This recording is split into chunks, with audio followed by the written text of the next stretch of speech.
আমার মা রোজ রাতে সাজুগুজু করে জমিদারের ঘরে যেত। আমি মাকে জিজ্ঞেস করলে মা বলতো আমি জমিদারের স্ত্রীর পায়ে মালিশ করে দেয়, কিন্তু জমিদার বাড়ির চাকরির কাছ থেকে জানতে পারি জমিদারের স্ত্রী নেই, অনেক আগেই জমিদারকে ছেড়ে চলে গেছে। আমার মনে সন্দেহের সৃষ্টি হল, তাহলে মা কি জমিদারের সাথে প্রতি রাতে? না ভাবতেই পারছি না। আমার বাবা গ্রামের জমিদার বাড়িতে কাজ করত, আমরা খুব গরিব ছিলাম। একদিন জমিদার বাবু লোকে আমাদেরকে এসে তুলে নিয়ে গেল, তারপর জানতে পারলাম যে বাবা ওদের স্বর্ণ নিয়ে পালিয়ে গেছে, আর যতক্ষণ না সেই শোধ হচ্ছে আমাকে ওদের বাড়িতে কাজ করতে হবে। মা ওখানে কাজ পেয়ে খুব খুশি হয়েছিল। মা রোজ রাতে কোথায় একটা ঘরে চলে যেত, মাকে জিজ্ঞেস করলে মা বলতো যে আমি জমিদার বাবুর স্ত্রী, এর পা মালিশ করে দিতে যাচ্ছি। একদিন রাতে আমি মায়ের পিছন পিছন যাই আর একটা নোংরা স্টোরে গিয়ে পৌঁছাই। ভিতরে ঢুকতেই আমার মাথায় আকাশ ভেঙে পড়ল, কারণ মা তো ওই স্টোর রুমের ভিতরে জমিদারের সাথে বন্ধুরা। বাকিটা গল্পতেই বলছি। আমার নাম ঈশিতা। আমার মা খুব সুন্দর দেখতে ছিল, কিন্তু মা বলতো যে ভগবান যেন কাউকে এমন সুন্দর রূপ না দেন, এই পৃথিবীটা বড্ড নিষ্ঠুর,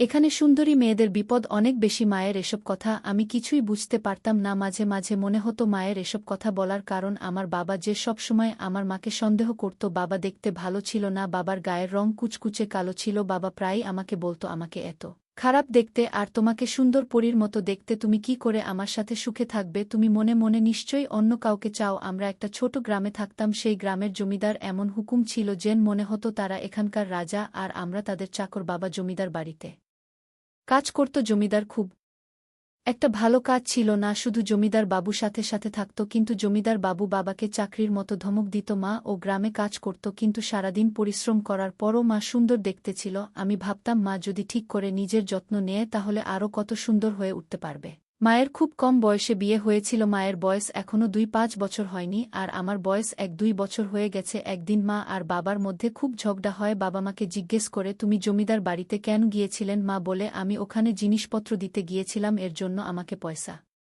দেয়া হয়েছে। বাবা সেই স্বর্ণটা ছুঁড়ে ফেলে দেয় আর বলে তোমার ওখানে যাওয়ার কোনো প্রয়োজন নেই, এরকম স্বর্ণ আমি চাই না। আমি চাই না অন্য কোনো পুরুষ মানুষের নজর তোমার উপর পড়ুক। আমি চাই না তুমি কাজের জন্য ছেলেদের আশেপাশে ঘোরাঘুরি করো। মা আমাকে বলতো তোর বাবার খুব খারাপ মানসিকতা, তো বাবার খুশি থাকা উচিত যে সে আমাকে স্ত্রী হিসেবে পেয়েছে, সে কখনোই আমার যোগ্য হয়ে উঠতে পারবে না। আমার মনে হয় যে মা বুঝতে পারে না বাবা তাকে কতটা ভালোবাসে। বাবা মাকে খুব ভালোবাসত, তাই বাবা সবসময় চেষ্টা করত মাকে খারাপ ছেলেদের থেকে বাঁচিয়ে রাখতে। বাবা কাউকে মায়ের দিকে তাকাতে দিত না, আর মাকেও কারোর দিকে তাকাতে দিত না। মা বাবার এই ভালোবাসাটাকে সন্দেহ মনে করত। মা বাবাকে কোনোদিন মন থেকে ভালোবাসতে পারেনি। রাতে কোনোদিন বাবা বাড়ি না ফিরলে মা খুব খুশি হতো। মা বলতো ভালো হয়েছে আজ তোর বাবা বাড়ি ফেরেনি, আজ রাতে কেউ আর আমাকে বিরক্ত করবে না। একদিন একটা বড় সমস্যা হয়, সেদিন অনেক রাত পর্যন্ত বাবা বাড়ি ফেরে না। আমার খুব চিন্তা হতে থাকে। আমি বারবার মাকে বলি যে বাবা কেন ফিরছে না, বাইরে খুব ঝড় বৃষ্টি হচ্ছিল। মা বলে তোর বাবা কোনো ছোট বাচ্চা নয় যে হারিয়ে যাবে, হয়তো বৃষ্টির কারণে কোথাও আটকে গেছে, কোথাও আশ্রয় নিও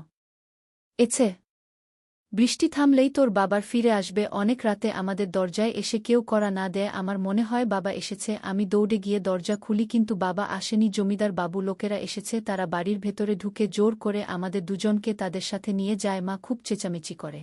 আমি বারবার তাদের জিজ্ঞেস করি যে আমাদের কোথায় নিয়ে যাচ্ছ। তখন গ্রামের লোকজন সেখানে জড়ো হয়ে যায়, কিন্তু কারোর এত সাহস ছিল না যে জমিদার বাবু লোকেদেরকে আটকাবে। তারাও আমার মতো জিজ্ঞেস করে করে যে আমাদেরকে ওরা কোথায় নিয়ে যাচ্ছে। তখন ওই লোকগুলো বলে এই মেয়েটার বাবা জমিদার বাবুর বাড়িতে কাজ করত, সে অনেক স্বর্ণ চুরি করে পালিয়ে গেছে। এখন যতদিন না আমরা ওর বাবাকে খুঁজে পাচ্ছি আর আমাদের স্বর্ণ ফেরত না পাচ্ছি, ততদিন ওরা আমাদের বাড়িতে কাজ করবে। জমিদার বাবুর অনেক স্বর্ণ চুরি হয়ে গেছে, তাই উনি এদেরকে দিয়ে খাটিয়ে সেই স্বর্ণ তুলতে চান। যখন সেই স্বর্ণের ক্ষতিপূরণ হয়ে যাবে তখন আমরা ওদেরকে ফেরত দিয়ে যাব। তারা আমাদেরকে জমিদার বাংলাতে নিয়ে যায়, সেখানে গিয়ে একটা ছোট্ট ঘরে আমাদের থাকতে দেয়া আর বলে এখন থেকে এটাই আমাদের থাকার জায়গা, আর আজ থেকে আমাকে ওদের বাড়িতে কাজ করতে হবে। আমরা গরিব ছিলাম ঠিকই, কিন্তু কখনো ভাবিনি যে কারোর বাড়িতে চাকরানির কাজ করব। জমিদার বাবু সেখানে এসে মাকে আর আমাকে 1-2 বার দেখে আর বলে তাহলে এরাই হচ্ছে ডাকাতের পরিবার। আমি খুব কাঁদতে থাকি, আমাদেরকে ওরা এভাবে অপমান করছে। আমার মা কাঁদতে কাঁদতে বলে দেখ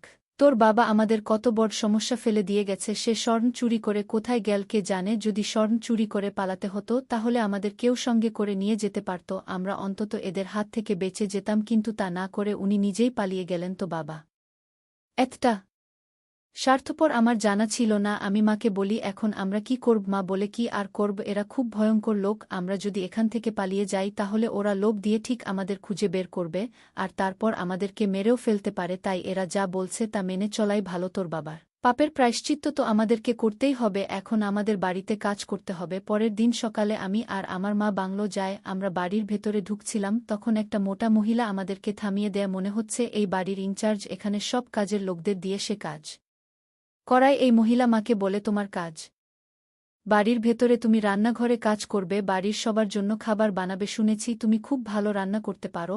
আর আমাকে বলে, তোমার কাজ বাড়ির বাইরে, তুমি ড্রয়িং রুম পরিষ্কার করবে। তখন মা বলে, দয়া করে ওকে কোনো সহজ কাজ দেবেন, বেশি কঠিন কাজও করতে পারবে না। তখন সেই মহিলা আমাকে ধাক্কা দিয়ে সরিয়ে দেয়া আর বলে যাবে ওখান থেকে, কাজের লোকেদের এত বায়না আমার সহনে হয় না। আমি মায়ের দিকে করুণ চোখে তাকাই। মা বলে, চিন্তা করিস না, এখন আমাদের খারাপ সময় যাচ্ছে, এটা খুব তাড়াতাড়ি কেটে যাবে, আমাদেরও সুখের দিন আসবে। মা বাড়ির ভিতরে কাজ করত আর আমি বাড়ির বাইরে। আমি সারাদিন মাকে দেখতে পেতাম না, শুধু রাতের বেলায় আমার মায়ের সাথে দেখা হতো, কিন্তু রাতে আমি এতটাই ক্লান্ত হয়ে থাকতাম যে আমি মায়ের সাথে কোনো কথা না বলেই ঘুমিয়ে পড়তাম। একদিন আমি মাকে বলি যে আমাকে এরা খুব কঠিন কাজ দেয়। মা বলে, আমার কাজটা সহজ নয়, এই বাড়িতে অনেক লোকজন আর সারাদিন খাওয়া দাওয়া চলতে থাকে, সারাদিন আমাকে সামনে বসে রান্না করতে হয়, আমার খুব কষ্ট হয়। মাকে রান্নাঘরে কাজ করতে হতো আর আমাকে বাইরে রোদে কাজ করতে হতো। আমার বাবার কথা খুব মনে পড়ত আর বাবার উপর রাগও হতো।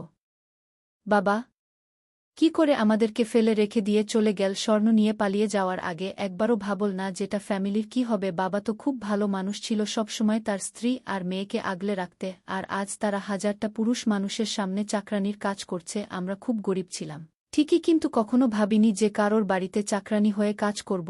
আমরা সম্মান নিয়ে বাঁচতাম, নিজের পরিশ্রমের টাকায় ইনকাম করে চলতাম, কারো দয়ায় বাঁচতাম না। মাকে দিয়ে ওরা খুব খাটাত, কিন্তু মাকে দেখে মনে হতো যে মা খুব সুখে আছে, হয়তো মায়ের কাজ আমার মতো ততটা কঠিন ছিল না। রান্নাঘরে এক জায়গায় দাঁড়িয়ে রান্না করতে হতো, আর আমাকে তো সারাদিন দৌড়ে বেড়াতে হতো, ভারী ভারী জিনিস তুলে এখান থেকে ওখানে নিয়ে যেতে হতো, কখনো ঝাড়ু লাগাতে হতো, কখনো আবার রোদের মধ্যে দাঁড়িয়ে গাছে জল দিতে হতো। দিনে